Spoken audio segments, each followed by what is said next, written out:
Jesucristo, sean con todos los hermanos. Como el Señor prometió estar con nosotros todos los días, vamos a volvernos nuestro espíritu al Señor. Vamos a mirarlo a Él, vamos a estar abiertos al toque de Él. Y también como aquella mujer que padecía el flujo de sangre, vamos a tocarlo también nosotros a Él. Vamos a tocar su vestidura para que la virtud del Señor nos dé vida y nos ayude a todos. Inclinemos al Señor y oremos juntos nuestro rostro al Señor. Querido Padre Celestial, querido Señor, Dios de los ejércitos, Dios Todopoderoso, Dios suficiente, Dios que nos puede ayudar y que nos puede guardar. Levántate, Señor, y sean esparcidos tus enemigos, que son nuestros enemigos. Átalos en el nombre de Jesucristo y guárdanos en ti y guárdanos para ti. Señor, sea tu Espíritu también dándonos el refrigerio que tú has prometido. Fortalece nuestro hombre interior, afírmanos en ti. Tu paz sea con nosotros. Tu victoria y el derramamiento de tu Santo Espíritu. Confiamos en ti. En tus manos nos entregamos. En el nombre del Señor Jesús. Amén. ¿Alguien puede obsequiarme un vasito de agua, por favor? Hermanos, como nuestros hermanos compañeros me asignaron la primera hora de las charlas que hemos tenido a lo largo de estos días, allí mencionamos cuestiones de fundamento, de las promesas de Dios, y nos detuvimos en el precioso valor de la sangre de Cristo y del Espíritu de Cristo, el cual también está representado claramente en la Biblia, en el buen óleo de la Santa Unción. Ahí dice todas sus composiciones, todas de ellas significativas. Y eso pertenece, como se dice, a la primera mira. Cuando alguien va a disparar con un fusil o una escopeta y tiene que dar en un blanco, entonces ajusta la primera mira con la última mira. Y así, si ajusta las dos miras, entonces es factible que dé en el blanco. Pero mirando solo la primera o solo la última, no vamos a dar en el blanco. Necesitamos ajustar la primera mira y la última mira, y si hay miras intermedias, ojalá todas ajustaditas para poder dar en el blanco. En la primera reunión estuvimos mirando con la primera mira un aspecto del principio, y ahora necesitamos, aprovechando que esta es una hora de cierre, que también me la asignaron los hermanos, entonces ahora vamos a ver sobre la última mira algunos aspectos de la palabra que constantemente se repiten y que nos ayudan. Entonces vamos a comenzar por uno de los pasajes tipológicos que nos ayudan mucho. Vamos al libro del Éxodo. El libro del Éxodo es el libro donde comienzan las jornadas y donde se nos señalan algunas tipologías importantísimas. Entonces vamos a ir al capítulo 40 de ese libro. Vamos a ir al capítulo 40 del libro del Éxodo. Gracias. Éxodo 40.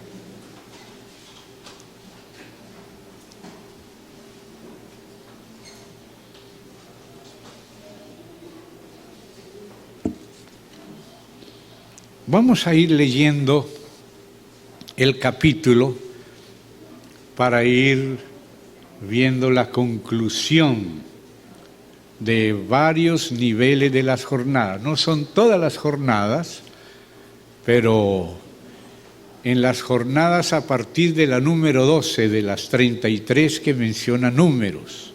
En el libro de Números 33, capítulo 33, se mencionan 42 jornadas y hay algunas jornadas que empiezan desde el 12, que es cuando llegaron al desierto del Sinaí, que fue cuando se estuvieron 1 año y 6 días, 11 meses y 6 días, casi 1 año. Y ahí en esa jornada del desierto del Sinaí, Moisés subió 11 veces al monte Sinaí. Y en cada una de esas subidas algo fue revelado. La subida más larga fue la subida sexta a partir del mes de Elul, desde el día 1, donde Dios reveló cosas muy importantes, tipológicas, y que tienen que ver con escatología y con los últimos tiempos también. Pero también allí se reveló la construcción del tabernáculo, los detalles del tabernáculo, los detalles del sacerdocio, de las vestiduras sacerdotales, del mobiliario del tabernáculo. Y al final se terminó con algo muy importante en el tabernáculo. Después vinieron las jornadas del traslado del tabernáculo también. Pero todas esas son figuras. Dice, estas cosas les acontecieron como ejemplo. Como ejemplo. Y están escritas para amonestarnos a nosotros los que hemos alcanzado los fines de los siglos. Entonces ahí tenemos a Israel en sus jornadas sirviendo de ejemplo para nosotros, que nosotros somos los que hemos alcanzado los fines de los siglos. Ya las señales de la inminente parusia o segunda venida de Cristo ya están rodeándonos por todas partes. Así que yo creo que podemos pensar que si ya toda la era de los apóstoles hasta hoy ya era llamada los últimos siglos, ¿cuánto más nosotros? Porque ustedes recuerdan la visión de Daniel, por ejemplo, que tenía toda una serie establecida por Dios y que es bueno conocerla porque es revelación de Dios y revelación de cómo Cristo está actuando, porque lo que se ve allí es el poder y la sabiduría de Dios, la cual es Cristo. Entonces ahí vemos el tiempo de Babilonia, el tiempo de Medo y Persia, el tiempo de Grecia, el tiempo de Roma, los cuernos que le salen a la bestia de Roma, la cuarta del capítulo 7 de Daniel, el cuernito pequeño que sale entre los 10 y cómo se va engrandeciendo, y que al final, según Apocalipsis, se le va a dar toda tribu, pueblo, lengua y nación. Pero después toda esa historia será barrida por aquella piedra que ya ascendió al cielo y ya está a punto de volver, como aquella piedra que va a barrer con todas esas bestias para establecer aquel monte del reino del Altísimo y de los santos del Altísimo. Entonces sí existe una progresión y una obra de Dios a través de esa progresión. Y esa obra es un darse, un revelarse y un darse de Dios en Cristo y por el Espíritu para formarse y llegar a ser ese grande monte. Amén. Entonces, por eso las cosas que se escribieron antes para nuestra enseñanza se escribieron. Muchas son una preparación hasta genealógica, y está también la parte alegórica y las profecías explícitas, Y luego los cumplimientos progresivos, los cumplimientos tipológicos que preparó Dios para iluminarnos, para que veamos como Él ve, y por eso necesitamos seguir al Señor en todos los detalles. Incluso el Señor era exigente con Israel, con Moisés, con Aholiab, con Besaleel, que tenían que hacer una serie de figuras que ellos mismos no entendían, pero que tenían que ser fieles. Y porque fueron fieles, Dios estaba facilitándonos el entendimiento a nosotros hoy. Entonces, aún en todo eso tenemos que ser cuidadosos, porque en todas esas minucias se nos da a Dios y se nos revela Cristo. No son solamente cosas, es la dispensación divina por Cristo y el Espíritu para formarse en el cuerpo. Bueno, entonces en el capítulo 40 dice desde el verso 1, voy a leer, espero que podamos terminar hoy.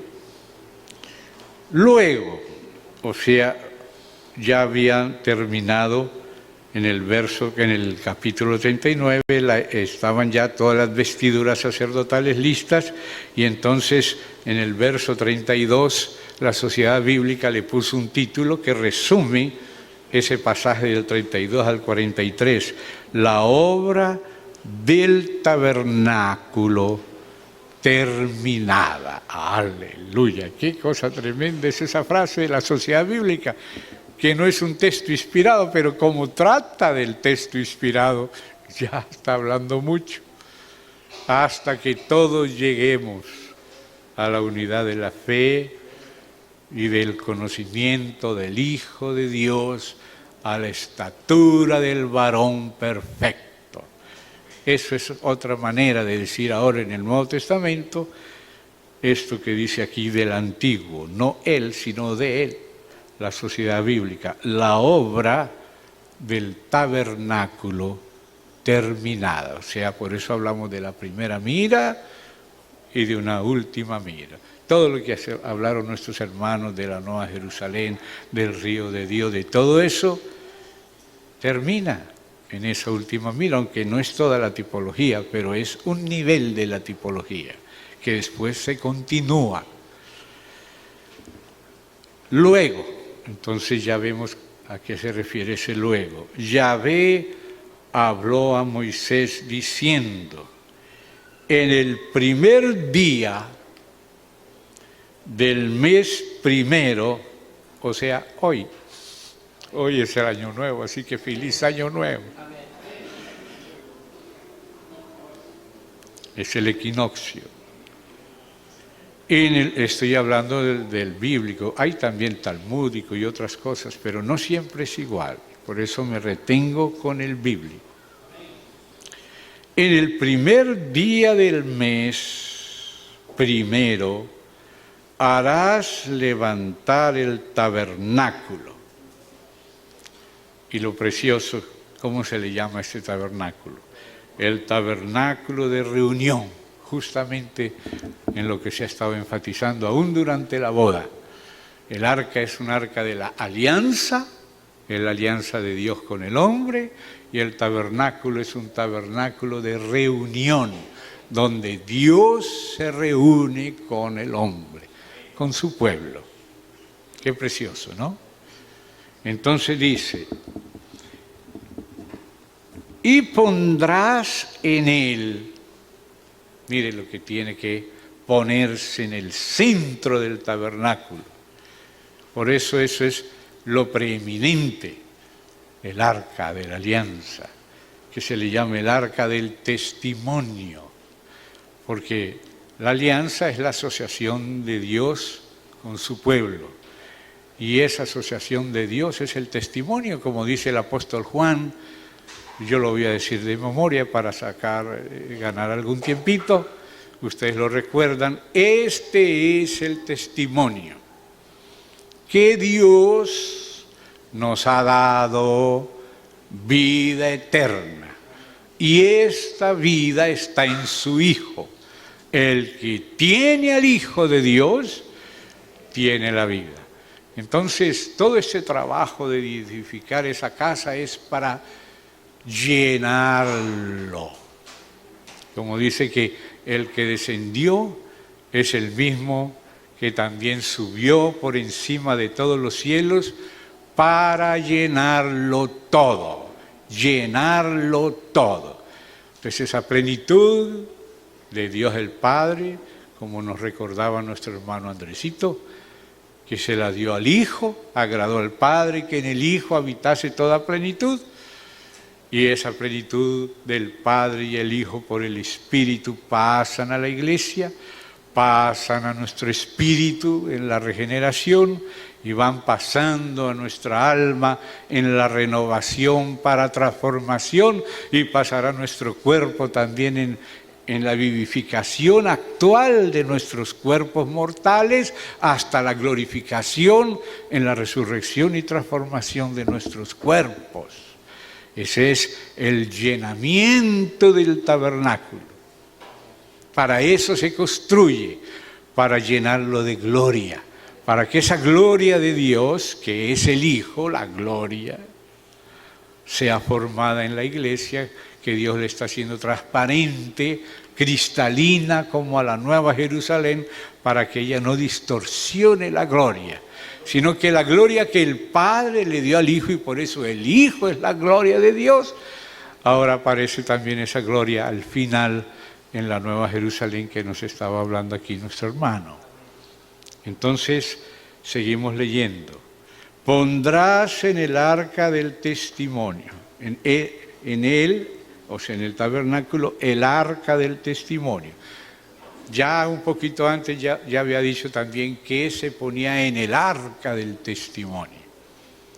Y ahora el arca tiene un testimonio que Dios pone en ella. Dice, y nos dice a nosotros, pondrás en el arca el testimonio que yo te daré. Dios prometió darnos un testimonio. A la luz de la naturaleza, Él nos ha dado un testimonio. Él no se ha quedado sin testimonio. Nos ha dado lluvias y bendiciones, como dice aquel mensaje de Pablo que está ahí en Hechos de los Apóstoles, que nos habla del testimonio que Dios ha dado a través de la naturaleza, como lo dicen Romanos, amén, que las cosas invisibles de Él se manifiestan a través de las cosas creadas. Por medio de lo creado vemos lo invisible, y ese es un inicial testimonio de Dios a nivel del atrio, a la luz de la naturaleza. Ya en el lugar santo es a la luz del candelero, a la luz de la palabra, del Antiguo y del Nuevo Testamento y del pueblo de Israel y de la Iglesia. Los dos pueblos, los dos olivos que luego llegan a ser uno, en el Mesías, en el Espíritu. Y entonces, en el lugar santísimo también hay un testimonio a la luz de la gloria. Le llaman la Shekinah o la Shekinah, ya sea que lo pronuncies en un idioma o en otro. En el lugar santísimo. Testimonio a la luz de la naturaleza en el atrio, testimonio divino a la luz del candelero, la menorá, tanto Israel en el Antiguo Testamento, que Dios les dijo, vosotros sois mis testigos, que yo soy Dios. Y luego ese testimonio pasa también al Nuevo Testamento, que tiene raíz en el Antiguo, y aparece también el candelero, que es la Iglesia que recibe esa corriente del aceite como oro, que es el Espíritu, porque el que alumbra no es el candelero, sino el aceite en las lámparas del candelero. El candelero solo, sin conexión con el aceite del Espíritu, no alumbra. Lo que alumbra es el Espíritu. Eso es lo que hace alumbrar al candelero, cuando el Espíritu de Dios se ha unido a nuestro espíritu y entonces andamos y servimos en el Espíritu. Entonces hay luz, y ese es el mensaje de Dios, que Dios es luz. Luego viene entonces esa luz misma de Dios, ya no como una deducción de la naturaleza, sí, la naturaleza nos hace deducir que tiene que haber un creador y un planificador y un sustentador, pero ahora el toque directo, el testimonio directo del Espíritu es a nuestro espíritu, como lo dice Romanos 8:16. El Espíritu con mayúscula mismo da testimonio a nuestro espíritu. Por eso es el arca del testimonio. Y pondrás en el arca el testimonio que yo le daré. Y puso las tablas de la ley en el arca, puso la vara de Aarón en el arca, puso el maná escondido en el arca, que representa esas funciones de nuestro espíritu para canalizar el Espíritu de Dios. Lo que el Espíritu de Dios nos habla de Dios en lo más íntimo del templo, que es la iglesia.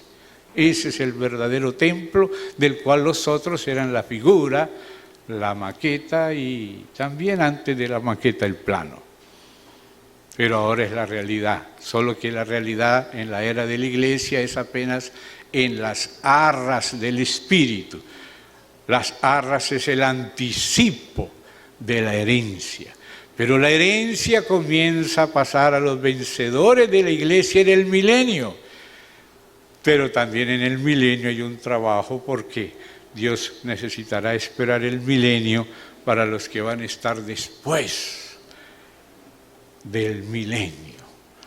Porque hay un trabajo en el milenio, no es lo que vamos a tratar ahora, pero en el milenio se continúa y se perfecciona el trabajo de Dios en la era de las arras del Espíritu, que es la era de la iglesia.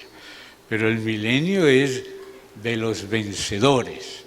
Y también habrá otras personas, además de los vencedores, en el milenio, que también se estará haciendo una obra con aquellos que estarán bajo el gobierno de los vencedores en el milenio.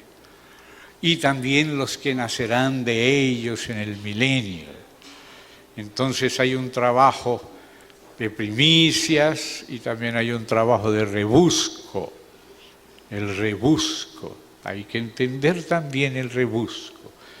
Todo eso es un trabajo progresivo del Señor que culmina en la Nueva Jerusalén, donde ya no necesitamos templo porque Dios mismo es el templo, donde ahora, como dijo Jesucristo, que por una parte Él ascendió para llenarlo todo y Él entonces le somete todo al Padre, a su vez para que el Padre lo sea todo en todo.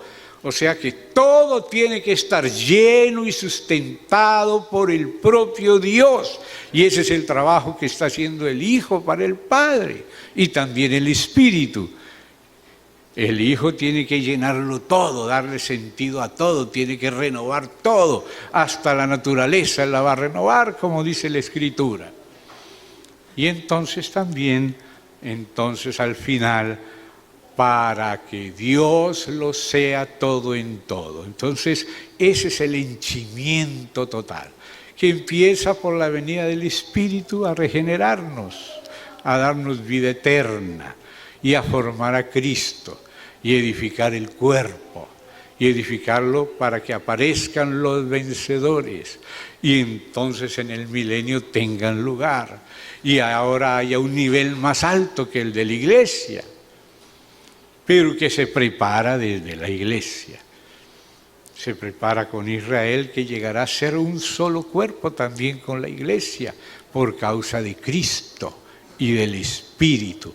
No por ser israelita, sino por nacer de nuevo por el Mesías y por el Espíritu Divino, que está eso prometido en la Escritura. Y por tanto, ¿cómo no vamos a ser un cuerpo con ellos si tenemos la misma vida, la misma cabeza y el mismo espíritu? Y somos una misma cosa. Eso es parte del misterio de Cristo, que los gentiles, ahora en Cristo y en el Espíritu, son coherederos con aquellos que tenían las promesas y que había que empezar con ellos en Jerusalén y en Judea, ir primero a las ovejas perdidas de la casa de Israel y luego hasta lo último en la tierra. Y entonces el misterio es que los gentiles son coherederos y miembros del mismo cuerpo con los que esperaban primero al Mesías, que era el pueblo de Israel, y lo recibieron las iglesias de Judea primero, la de Jerusalén y la de Judea y Samaria, y ahí pasó a Galilea hasta lo último de la tierra. Entonces estamos mirando desde el principio hacia el fin, tratando de ajustar la primera mira con la última mira.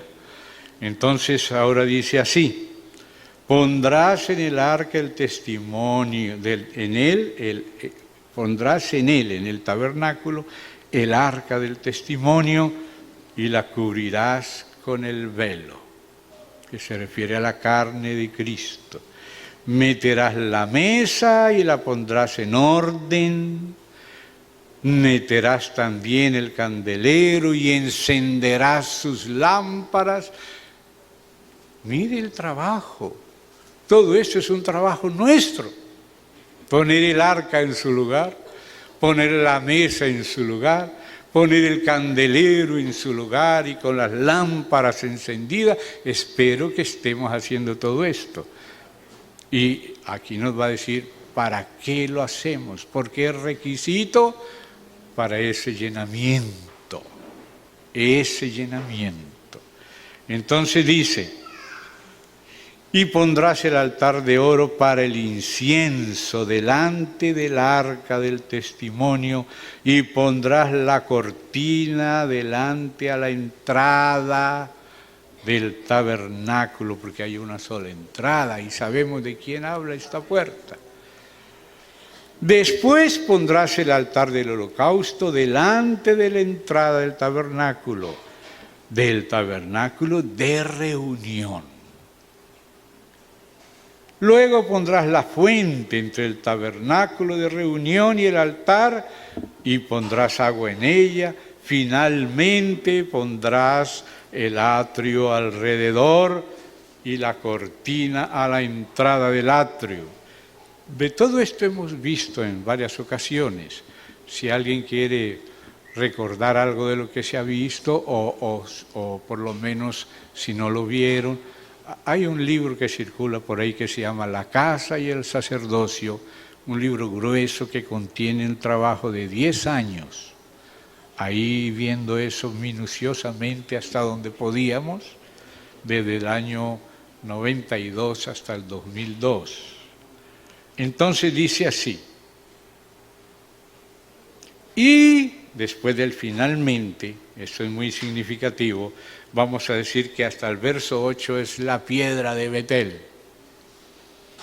Lo que era Betel, que es este mismo tabernáculo, pero en un estado más inicial de simbolismo, era una piedra ungida.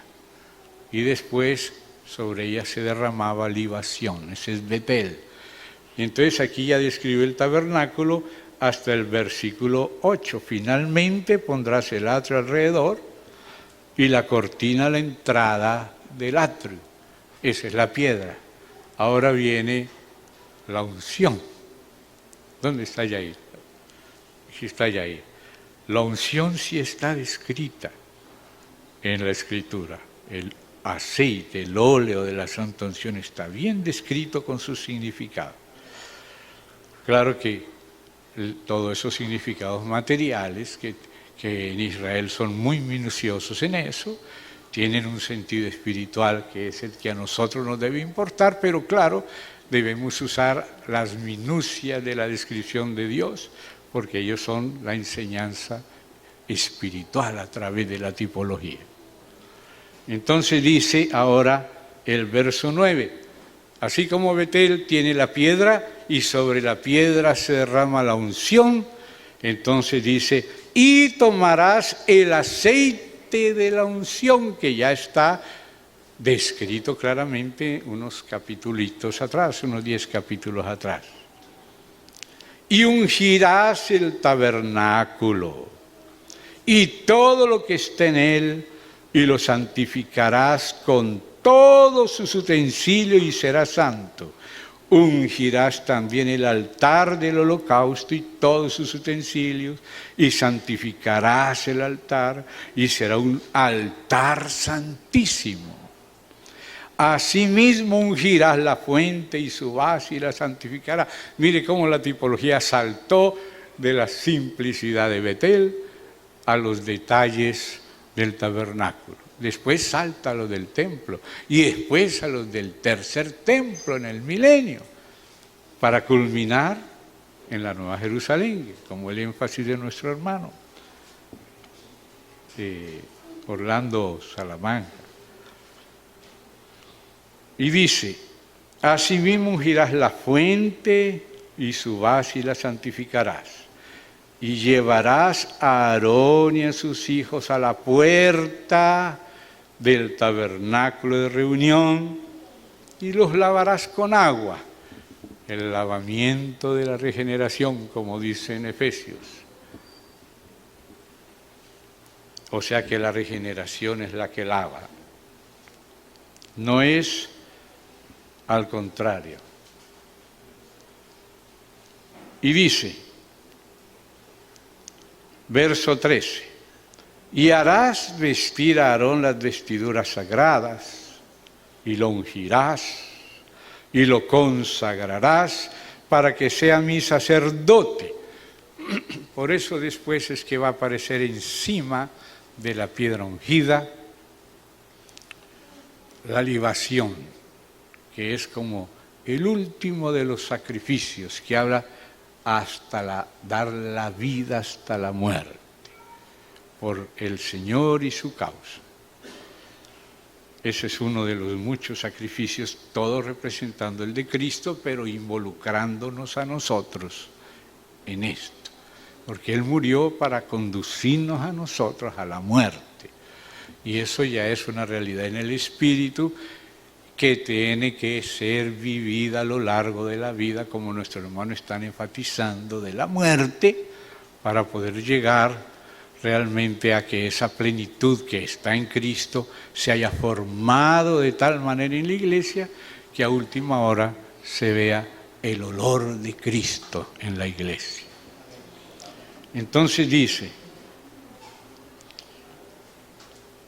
y harás vestir en el 13 a Aarón la vestidura sagrada, lo ungirás, lo consagrarás, lo ungirás y lo consagrarás para que sea mi sacerdote.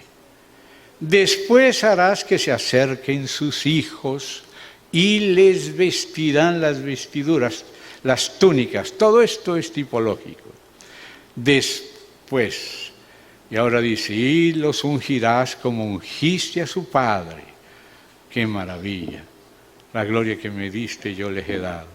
Y serán mis sacerdotes. Primero era mí, ahora mis. No de mis de chicas, sino de mis de posesión, sacerdotes. Pero claro que en el sacerdocio de la iglesia están los hermanos y las hermanas. Y dice, y su unción les servirá por sacerdocio perpetuo. Oh, su unción les servirá por sacerdocio perpetuo. O sea, lo que le permite sacerdotar es la unción. El verbo sacerdotar está en Romanos 15, solo que no aparece en la traducción de Reina y Valera. Pero los que han estudiado el estudio sobre Romanos, cuando se llega al capítulo 15, se van a acordar de aquellas expresiones de Pablo, donde dice liturgo, que quiere decir ministro, y el verbo hierorgonta, sacerdotando el Evangelio. Entonces ese sacerdocio del Nuevo Testamento está descrito ahí por Pablo en Romanos 15, y los que quieran repasar ese asunto en esa lectura que hicimos de Romanos, lo pueden repasar. Luego dice así, por sus generaciones, Y Moisés hizo conforme a todo lo que Yahvé le mandó, así lo hizo. Así, en el día primero del primer mes, en el año segundo, el tabernáculo fue erigido. O sea que se comenzó el trabajo para el tabernáculo en el primer día del primer año, pero se terminó de erigir, ¿no?, ya con todo en su lugar, todo preparado en el año segundo, porque el año primero tiene que ver con la cabeza y el segundo con el cuerpo. Entonces dice así: Moisés hizo levantar el tabernáculo y asentó sus basas y colocó sus tablas y puso sus barras e hizo alzar sus columnas. ¿No es eso lo que está haciendo el Señor al edificar la iglesia? Amén. Eso es lo que está haciendo el Señor. Estamos en plena realidad espiritual de lo que aquí es tipología. Y dice, levantó la tienda sobre el tabernáculo y puso la sobrecubierta encima del mismo, como Yahvé había mandado a Moisés. Y tomó el testimonio y lo puso dentro del arca. Ese trabajo de la vida interior del pueblo de Dios, que es el tabernáculo, que es la casa. Y colocó las varas en el arca, porque el arca tiene que circular, tiene que ser llevada, transportada. Y esa es la función. Los coatitas tienen que hacer eso, los levitas. Y luego dice acá, luego metió el arca en el tabernáculo y puso el velo extendido y ocultó el arca del testimonio como Yahvé había mandado a Moisés. O sea que lo de Dios es algo interior y no algo para afuera. Primeramente es para adentro.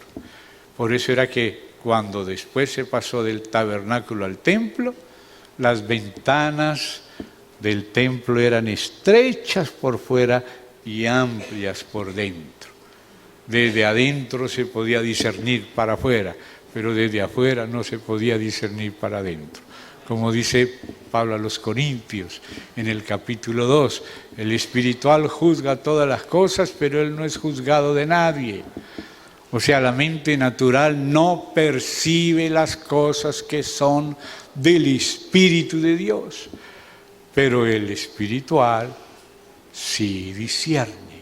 O sea que no conocemos al Señor ni las cosas espirituales según la carne, desde afuera, sino tenemos que haber nacido adentro y haber crecido adentro. Entonces sigue diciendo acá, puso la mesa en el tabernáculo de reunión, al lado del norte de la cortina, al lado norte de la cortina fuera del velo, porque esta ya no pertenece al Santísimo donde pertenece solo el arca. Claro, con su respectivo propiciatorio y con el altar de oro que está iniciando su trabajo afuera en el lugar santo, pero que es introducido al lugar santísimo. Así como nosotros a veces empezamos a orar y estamos todavía con la mente y tratando de, a veces hasta no sabemos ni cómo orar. Y eso lo dice Pablo. Pero el Espíritu nos ayuda porque Él intercede con gemidos indecibles y nos hace tocar el Espíritu. Porque la manera de tocar y ser tocados por el Espíritu es volverse al Señor. Es salir de todo y dirigirse a Él e invocar su nombre. Entonces ahí Él nos introduce. Ahí salimos del lugar santo y pasamos al Santísimo. Así como el incensario se enciende en el lugar santo, pero luego entra en el Santísimo. Y por eso en un lugar en Éxodo, dice una cosa que pertenece al lugar santo y en Hebreos dice que pertenece al Santísimo y no es contradicción, porque el incensario comienza a ser preparado en el Santo, pero después se introduce en el Santísimo. Así como cuando vamos a orar, a veces, como dice Pablo, no sabemos ni pedir como conviene. A veces parece que nuestras oraciones no cruzan del techo, como que hay un velo, pero usted permanece allí poniendo en el incensario a Cristo, mezclando con el incienso los elementos del incienso, que así como lo de la unción, también los del incienso están descritos también uno después del otro, ahí mismo en Éxodo. Entonces quiere decir eso, que esa doble pertenencia del incensario nos muestra que a veces nuestras oraciones comienzan en el santo, en el alma, en una lucha, pero en esa lucha se le mezcla, se prepara, se le pone lo que hay de Cristo, y en el nombre de Cristo se nos abre amplia y generosa entrada al Santísimo, y por eso es que aparece en unos lugares en Éxodo el incensario como si fuera del lugar santo, pero también en Hebreos aparece como siendo del Santísimo, porque es que le pertenece a los dos. Por medio de esa oración en el nombre de Cristo, cruzamos a través del velo. Y por medio de la cruz, que es el velo rasgado, Dios nos libra de nosotros mismos, de nuestra lucha natural, y nos introduce en el fluir del Espíritu y en la gracia de Dios, y entras en comunión con Dios, aunque al principio no sabías ni cómo orar. El Espíritu te ayuda y con gemidos indecibles intercede por nosotros y nos lleva en contacto. Por eso dice, el que a mí viene, yo no lo echo fuera. ¿Y cómo es que podemos venir a Él? Invocando al Señor.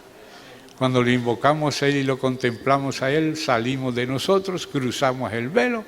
Eso es salir de lo nuestro, cruzar el velo y luego tener acceso a la presencia misma del Señor. Entonces dice acá, voy ahora en el verso 23, y sobre ella, o sea, esa mesa que está al norte de la proposición, no propiciación, sino proposición, o sea, la propuesta de Dios, que es la vida de iglesia, porque cada pan representaba una tribu, y en el Nuevo Testamento representa a la iglesia, ese pan sin levadura. Siendo muchos, somos un solo pan. Cada tribu era un pan, y ahora cada iglesia también es un pan. Siendo muchos, somos un solo pan. Entonces dice acá, puso sobre ella por orden los panes delante de Yahvé, como Yahvé había mandado a Moisés. Qué lindo, Dios poniendo en orden los panes.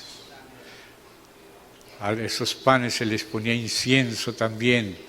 Ese es el ministerio de oración de la iglesia, es incienso encima de cada pan, como lo dice el hermano Washmani en su libro, ministerio de oración de la iglesia. Entonces dice más, puso el candelero en el tabernáculo de reunión enfrente de la mesa. Note el lugar, uno frente al otro, uno al norte y otro al sur. Por eso aparece primero relación con el arca, la doctrina de los apóstoles, que es el evangelio acerca del Hijo, porque los apóstoles no se predican a sí mismos, sino a Jesucristo como el Señor. Entonces, eso que iba en el arca, adentro, tiene que ver con la doctrina de los apóstoles, que es el Hijo. Es acerca del Hijo el evangelio. Pero luego viene la comunión unos con otros y el partimiento del pan, que tienen que ver con la comunión del cuerpo de Cristo. Y por eso están uno frente al otro, uno al norte y otro al sur. O sea, uno a la diestra y otro a la siniestra. Porque el arca mira desde el occidente hacia el oriente. Por lo tanto, la derecha es al sur. Y la mesa es al norte. Entonces dice más. encendió las lámparas delante de Yahvé, como Yahvé había mandado a Moisés. Puso también el altar de oro en el tabernáculo de reunión delante del velo, y quemó sobre él incienso aromático. Y las aromas se las dan las especies machacadas. Los distintos aspectos de la obra de Cristo son los que le dan el aroma al incienso. El incienso no es solo del árbol de incienso, tiene elementos que se le añaden, que ustedes los encuentran en el capítulo 30. También en el libro de la casa del sacerdocio, eso se ha estudiado con más detalle. Aquí estamos corriendo. Y dice: puso asimismo la cortina a la entrada del tabernáculo y colocó el altar del tabernáculo del holocausto a la entrada del tabernáculo. Repite, explica, del tabernáculo de reunión para no confundirlo con otros. Y sacrificó sobre el holocausto y ofrenda como Yahvé había mandado a Moisés, y puso la fuente entre el tabernáculo de reunión y el altar, y puso en ella agua para lavar. Y Moisés y Aarón y sus hijos lavaban en ella sus manos y sus pies cuando entraban en el tabernáculo de reunión, y cuando se acercaban al altar se lavaban como Yahvé había mandado a Moisés. Finalmente erigió el atrio alrededor del tabernáculo y del altar y puso la cortina a la entrada del atrio. Así acabó Moisés la obra. Hermano, eso que aquí se llama la obra que acabó Moisés, ahora debe ser la obra ya no natural, sino espiritual, que nosotros debemos acabar. Pero entonces ahí no terminó el Éxodo, sino que dice: entonces, mire lo que nos espera si hacemos lo que debemos hacer. Porque mire, hermano, lo que ha caracterizado la presencia de Dios en todos los avivamientos es eso, la presencia de Dios.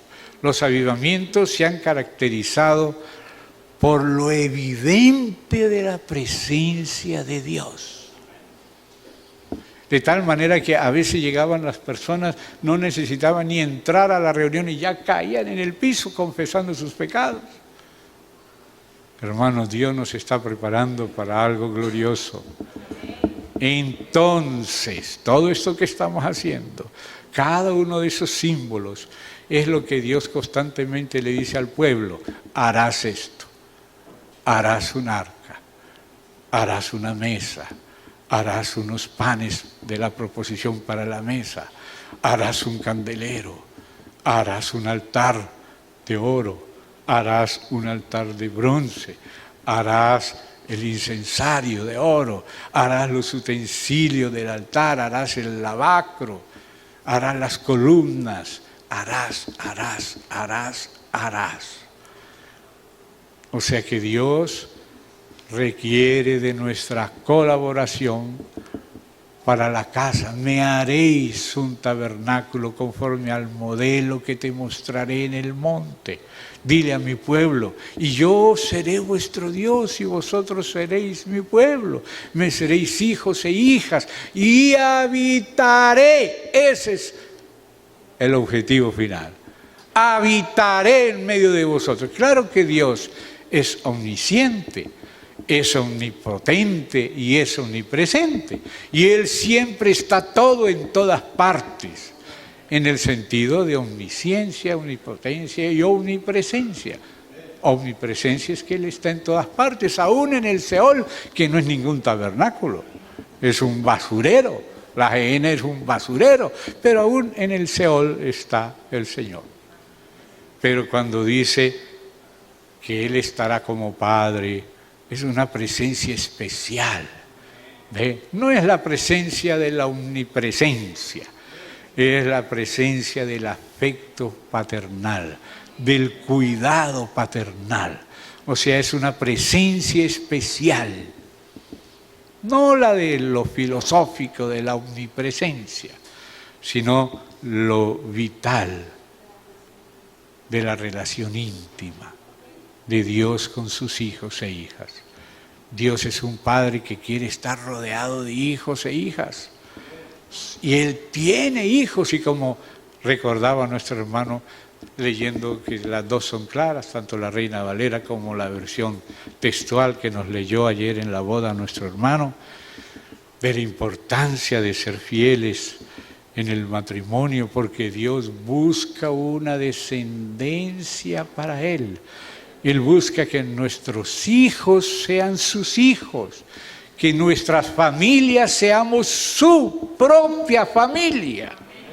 Eso es lo que Él está haciendo entre nosotros, que nosotros seamos su familia y que llegue a ser más importante incluso que la familia natural. No es que vamos a descuidar la familia natural, pero cuando vinieron a Jesús y le dijeron, Señor, tu madre y tus hermanos están buscándote a la puerta, ¿qué dijo Jesús? ¿Quién es mi madre?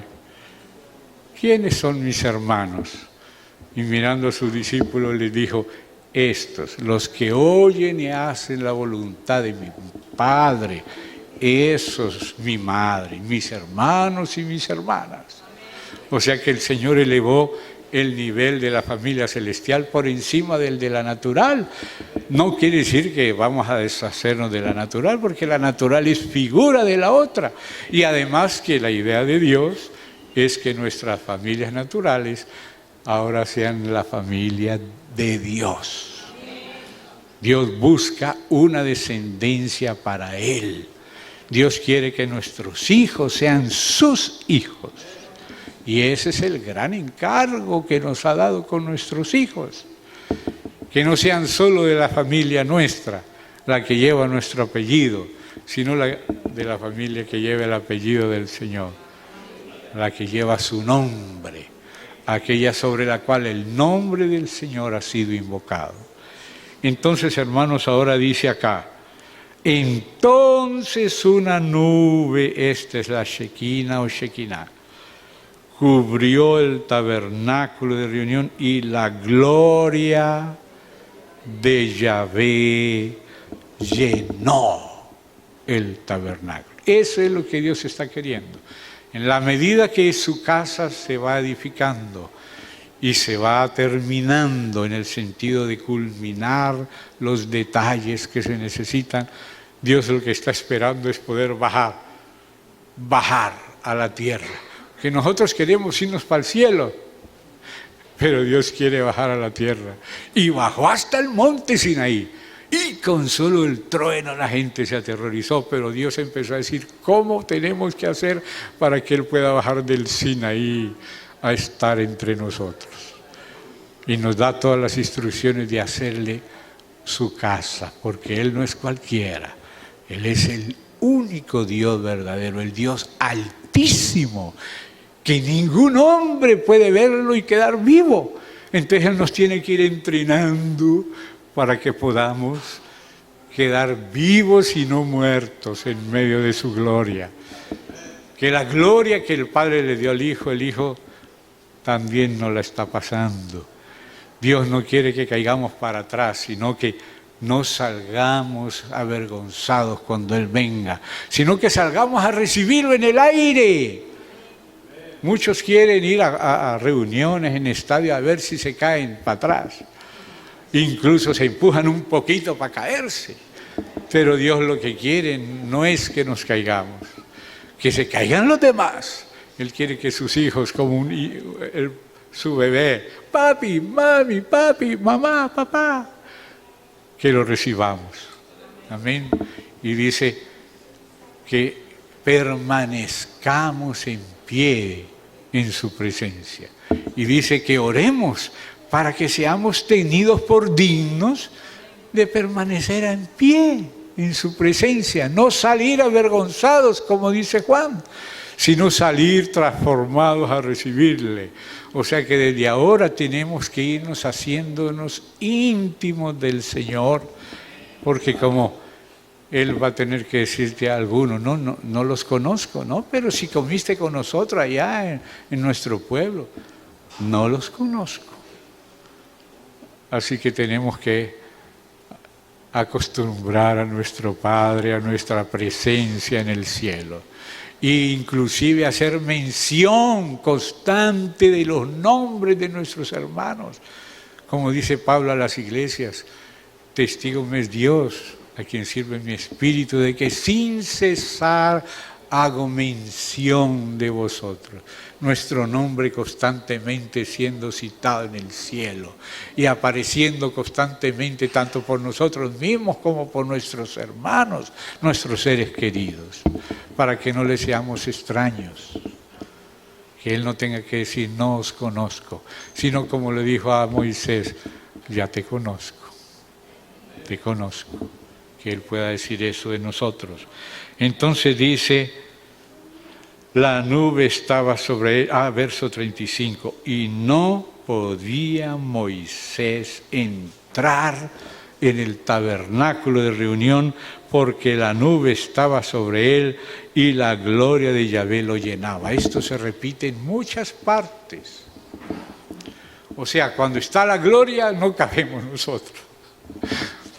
Tenemos que estar vestidos de su gloria y después de que todo el juicio que tenga que hacerse sea hecho, entonces se puede entrar en su presencia. Por eso es que en Apocalipsis 15 se dice que nadie podía entrar en el santuario hasta que no se hubiesen derramado las copas de la ira. Es que aquí todavía no era ni siquiera el Apocalipsis, es apenas el Éxodo, y ni siquiera Moisés podía entrar en el tabernáculo porque la gloria lo había llenado.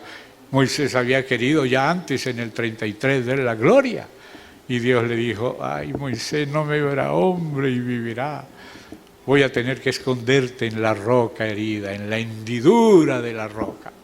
Y lo escondió, lo protegió con su propia mano y solo le mostró así rapidito la espalda y casi se muere Moisés. Quedó brillando y a la vez moribundo. El nuevo hombre como que brillaba, pero el viejo sí estaba temblando. Amén, hermanos. Ahora, fíjense eso. Todo ese proceso era para llevarnos a ese punto. Subió para llenarlo todo. Y trabaja para el Padre para que Dios sea todo en todo, el significado, el contenido, lo que sacia y le da sentido a todo en nuestro Padre. Entonces, hermano, por eso les decía, lo que ha caracterizado a los verdaderos avivamientos es el sentido de la presencia de Dios. Que la presencia de Dios es evidente, de que de verdad somos tocados por Dios y somos avergonzados y sabemos cerrar la boca y aprendemos la experiencia de la reverencia al Señor para no ser necios, menos pecadores. Si vamos también al primer libro de las Crónicas, ustedes pueden acompañarme allí. Perdón, el segundo quiero decir, segundo libro de las Crónicas, vamos al capítulo 7. Desde el capítulo 6 dice dedicación del templo. En el 5 Salomón traslada el arca al templo. Y en el 7 es el pacto de Dios con Salomón. Pero mire cómo termina la oración de Salomón. En el 6:41, desde el 40 al 42, capítulo 6, los 3 últimos versos del segundo libro de Crónicas, capítulo 6. Ahora pues, oh Dios mío, te ruego que estén abiertos tus ojos y atentos tus oídos a la oración en este lugar. Oh Yahvé Elohim, levántate ahora para habitar en tu reposo, como dice el Salmo. Dios habla en ese Salmo 132. este es el lugar de mi reposo. Aquí habitaré, porque la he querido. Aleluya. Entonces ahora dice, levántate al lugar de tu reposo, tú y el arca de tu poder. Oh Yahvé Elohim, sean vestidos de salvación tus sacerdotes. Pues esta es la vestidura del nuevo hombre, las vestiduras de gala. Y tus santos se regocijen en tu bondad. Yahvé Elohim, no rechaces a tu ungido. Acuérdate de tus misericordias para con David tu siervo. Cuando Salomón, el hijo de David, figura de Cristo, acabó de orar, descendió fuego de los cielos y consumió el holocausto y las víctimas, y la gloria de Yahvé llenó la casa. Se repitió de nuevo. Y miren el verso 2, le pasó a los 120 sacerdotes, figura de los 120 hermanos que estaban allá en el aposento alto cuando viene el Espíritu Santo sobre la iglesia, que es el verdadero templo. Y esos 120 sacerdotes figuraban a la iglesia en Jerusalén. Mire lo que dice de los 120 sacerdotes. Y no podían entrar los sacerdotes en la casa de Dios, porque la gloria de Yahvé había llenado la casa de Yahvé. O sea, si hasta las piedras tenían que ser escondidas por madera de cedro y por oro.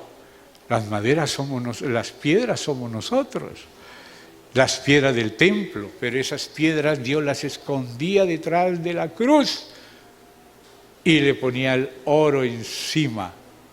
Y en el oro, ahí se imprimían palmeras, que son las que forman el oasis de Dios.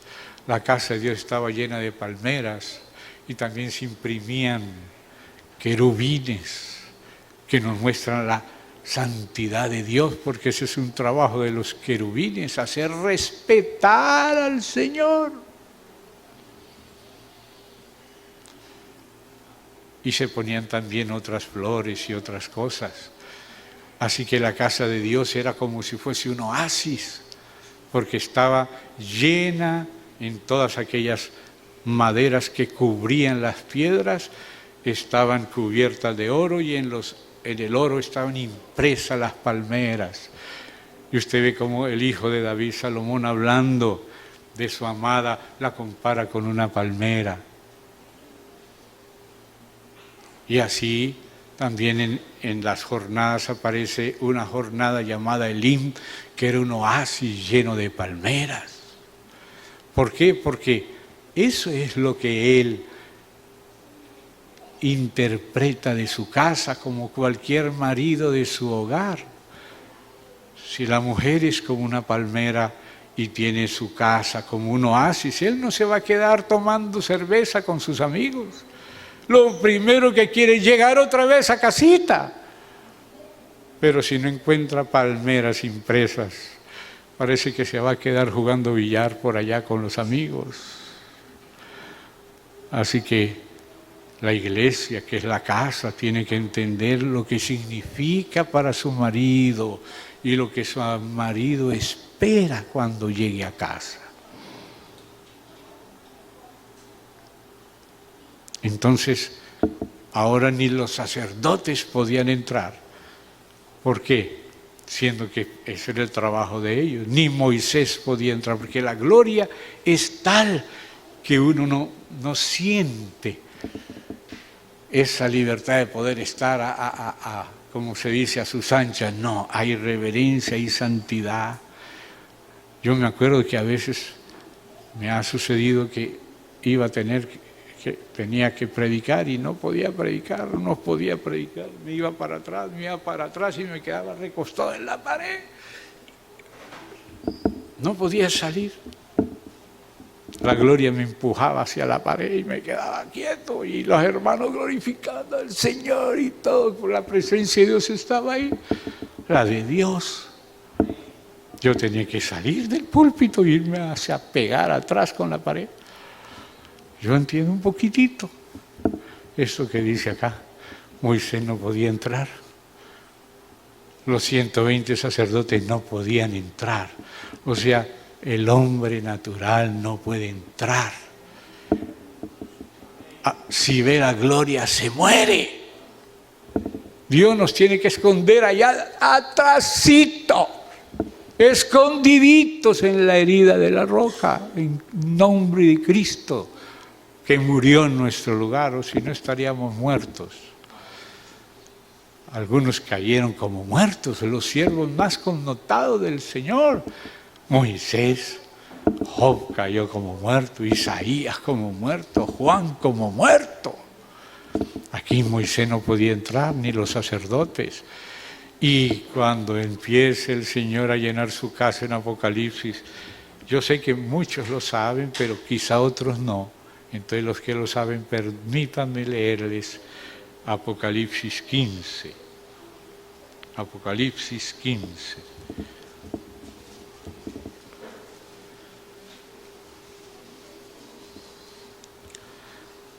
Voy a leer desde el verso 4, del 1 al 3 me lo voy a saltar, no porque no sea importante, pero para lo que estamos viendo, leo desde el 4. ¿Quién no te temerá,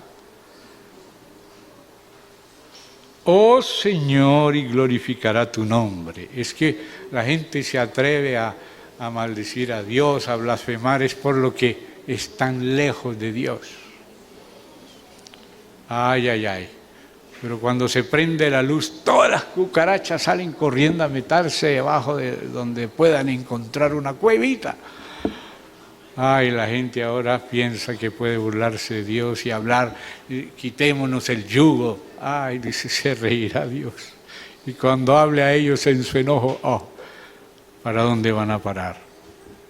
A la oscuridad, a la cueva de las cucarachas.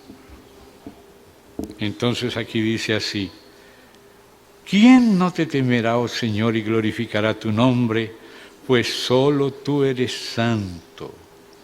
Por lo cual todas las naciones vendrán y te adorarán, porque tus juicios se han manifestado. ¿Por qué? Porque como el Dios glorioso es el Dios santo, Él no va a tolerar con impunidad cualquier miseria humana, cualquier pecado, cualquier injusticia. Es que si nosotros, aún siendo hijos, si pecamos, si nuestra conciencia nos reprende, dice Juan, ¿cuánto más Dios? Si nuestra propia conciencia nos reprende, mayor que nuestra conciencia es Dios. Entonces imagínense lo incómodo que es saber que tenemos deudas con Dios y con hermanos y personas. Qué horrible es eso. Qué horrible es pasar un minuto de vergüenza. Uno quiere que se lo trague la tierra, pero la Biblia habla de los impíos que tendrán vergüenza perpetua ya en la oscuridad y en el fuego. Vergüenza perpetua. Imagínese uno pasar una vergüencita ahí. Ay, ay, ay, no quiere que nadie lo mire, no le podemos sostener la mirada a nadie. Por eso dice, no me verá hombre y vivirá. Y entonces dice acá, tus juicios se han manifestado. Después de estas cosas miré y he aquí fue abierto en el cielo el templo del tabernáculo del testimonio. Y del templo salieron los 7 ángeles que tenían las 7 plagas. Uy, fíjese. Vestidos de lino fino y limpio y resplandeciente, ceñidos alrededor del pecho con cintos de oro. Y uno de los 4 seres vivientes dio a los 7 ángeles 7 copas de oro llenas de la ira de Dios, que vive por los siglos de los siglos, y el templo se llenó de humo. Note, otra vez, como el tabernáculo y como el templo de la tierra, apenas figura, símbolo del verdadero. ¿Y qué dice más? Y nadie, hermano, escuche esto por favor, si usted piensa que va a ser arrebatado antes de la gran tribulación, lea conmigo por favor este verso 8. El templo se llenó de humo por la gloria de Dios y por su poder, y nadie podía entrar en el templo hasta que se hubiesen cumplido las 7 plagas de los 7 ángeles. O sea, los vencedores de Filadelfia se les promete que van a ser hechos columnas en el templo de Dios y que nunca más van a salir de ahí. Por lo tanto, los vencedores de Filadelfia solo van a poder entrar después de la gran tribulación. Porque si entran antes van a tener que salir, porque nadie puede entrar hasta que no se cumplan las 7 tazas. Así que primero hay que ser purificados. Y por eso hay un bautismo de agua, y también en Cristo, y también un bautismo del Espíritu, y también un bautismo de fuego. El bautismo de morir por Cristo. Por eso Jesús les dijo a los apóstoles, cuando ellos querían sentarse bien cerquita de él, a su derecha e izquierda, Señor, a través de su mamita, la tía de Jesús, la hermana de María, Salomé, Señor, que estos 2 hijos míos se sientan a tu derecha y a tu izquierda, como si el Señor fuera nepotista, como eran sus primos, y era la tía. Y Jesús le dijo, no, esto es para quien está preparado, no es mío darlo. O sea que uno no puede sentarse a la derecha y a la izquierda así nomás. Entonces hay que esperar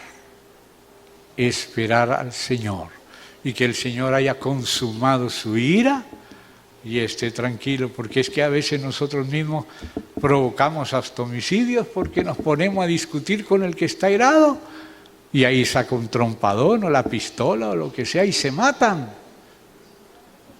Y eso por la ira del hombre.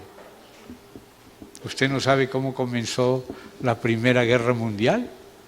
Con un bofetón entre 2 seres humanos. Uno le dio una bofetada al otro y el otro le respondió y el otro lo mató y vino la familia, así como en La Guajira, y papá empezó la Segunda Guerra Mundial con una bofetada. Ahora imagínese, hermano, si la ira de Dios está siendo aplicada a un mundo terriblemente malvado y corrupto. Es hora de callarse la boca, cerrar la boca, humillarse. Y por eso, como los vencedores de Filadelfia, cuando entren, no van a salir más, van a entrar después de la gran tribulación. Porque la Biblia dice, nadie podía entrar hasta que se hubiesen cumplido los 7 flagelos de las 7 tazas de la ira de Dios. Ni Moisés podía entrar en el templo y era gloria. No era ira, pero ninguno puede ver su gloria y quedar vivo. Ningún hombre quedará vivo si ve su gloria, a menos que Dios lo esconda y vaya preparándole el encuentro, que hasta los burritos que estaban por ahí había que traspasarlos. Si alguien traspasaba la medida, era atravesado por lanzas, que no son nada en comparación con los rayos de la presencia del Señor. Es que a veces pensamos que Dios es un abuelito gordo al que le podemos jalar las barbas y todo, como los nieticos. Hace poco una nietita, ¡pum!, me tiró un desodorante. Esa nietita tan querida, ¡pum!, desodorante. Porque estaba brava por allá con no sé con quién, y el que pagó el pato fue el abuelito. Entonces, hermano, ¿usted cree que podemos venir delante de Dios sin pasar por el juicio de nosotros mismos, en el lavacro allá en el atrio, para confesar nuestros pecados y cubrirnos con la sangre del Cordero para poder recién pasar al lugar santo. ¿Y qué fue lo que le pasó a estos dos hijos de Aarón, Nadab y Abiú, cuando entraron así en su naturalidad a la casa de Dios? Quedaron fulminados y tenían que tener un lacito para que no entrara el tío y el otro, Aarón, el papá, y su hermano Uriel, para sacarlo. No, tenían que estirarlos sin entrar, porque si no también ellos morían. Porque no me verá hombre y vivirá. Por eso es que los padres de Sansón, cuando se les apareció aquella teofanía, ellos se asustaron. Uy, nos vamos a morir porque hemos visto a Dios. Y ellos se acordaban de que a Moisés se le había dicho, no me verá hombre y vivirá. Y ellos vieron una de las teofanías de Dios, las apariciones del Hijo de Dios mostrando a su Padre, pero no en toda su gloria, sino hasta donde podían resistir. Y de ahí se demuestra la falsedad de la hipótesis documentaria. Esto valga como nota al margen, porque ahí en el libro de Jueces, que lo escribió Samuel, como consta en Crónicas 1, 29, no, Crónicas primera, capítulo 29, verso 29, él ya cuenta la historia de Moisés, que los altos críticos dicen que eso fue apenas escrito mucho detrás, y sin embargo la historia ya son contadas en Josué y en Samuel y en los Salmos, mucho antes de lo que dicen los llamados críticos wellhausianos y escuela. Quizá algunos entiendan esto, otros quizás se les explique después con más detalle, pero aprovecho el momento para ver que eso que está confesando aquí Samuel, de lo que pasó con los padres de Sansón, Manoa y su esposa, que sucedió mucho antes de los tiempos posteriores, que esos críticos dicen que se escribió la historia, y cómo si se escribió tan tarde va a ser mencionada tan temprano. Pero bueno, ahí dejemos. ¿Para qué es todo este trabajo? Para prepararnos para estar bajo su gloria. Dios no quiere que muramos, por eso era que él decía a Aarón y a sus hijos, miren, preparen al pueblo y que vayan en orden, no sea que mueran, yo no quiero que mueran. Ustedes no han ido antes por este camino, vayan despacio, no sean tan atrevidos. Andemos en el temor de Dios, que esa es la sabiduría, el temor de Dios, la reverencia. Y Dios nos quiere preparar con eso. A veces necesitamos algunos corrientazos para aprender a no meter la aguja de crochet en el tomacorriente. A veces somos tan naturales que no captamos que estamos siendo necios. Y como dice Eclesiastés, y con esto termino por causa de la hora, ya me fui a la 1, dice así: no te apresures con tu boca a venir a la presencia del Señor. Cuando vengas, guarda tu pie y acércate más para oír que para ofrecer el sacrificio de los insensatos. O sea que no tenemos que apresurarnos a proferir palabra delante del Señor. Tenemos que dejar que sea el propio cielo el que encienda la leña y no encenderla con manivela, porque de pronto metemos la mano en la hoguera y nos quemamos. Callemos en la presencia del Señor y dejemos que sea Él el que prenda el fuego y el que dirija nuestra oración. Preparémonos para la presencia de su gloria. Amén. Oremos, hermanos. Querido Padre, te agradecemos esta oportunidad que nos das. No queremos actuar por inercia ni por costumbre. No queremos volvernos cancheros. Queremos siempre, Señor, aprender a depender de ti y que sea tu gracia la que vaya delante de nosotros y que seas tú el que nos mueve, porque tú eres Yahvé Nisí, tú eres nuestro estandarte, tú eres el que abre las puertas, tú eres el que nos toma de la mano y va delante de nosotros y también nos guarda las espaldas. Ayúdanos, Padre, ten misericordia de nosotros. En el nombre del Señor Jesús. Amén. Muchas gracias por todo, hermano. Muchas gracias a todos los hermanos por toda su amabilidad. Gracias, hermano.